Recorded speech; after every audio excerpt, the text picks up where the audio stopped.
Binaril habang nangangampanya ang re-electionist mayor ng bayan ng Rizal sa Cagayan. Ang gunman, sniper na pumwesto sa mataas na lugar ayon sa pulisya. May report si Oscar Oida.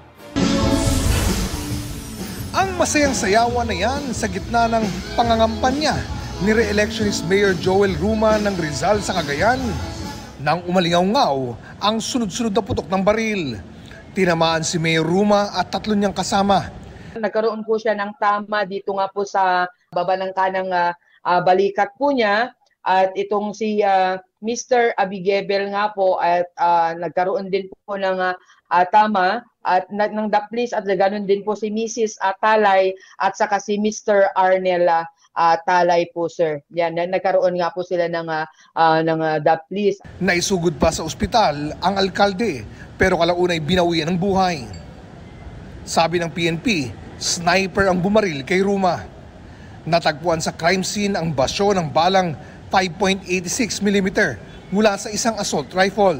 Ang putok po ay galing po sa mountainous part. Mula doon sa barangay hall, sir, is 80 to 100 meters from doon sa crime scene. Possible na pumesto yung gunman po is doon sa taas po ng bundok na yun is more or less 40 feet from the doon po sa mismong kalsada. Aalamin din kung nagpaputok ng baril ang 4 na police escort ni Ruma.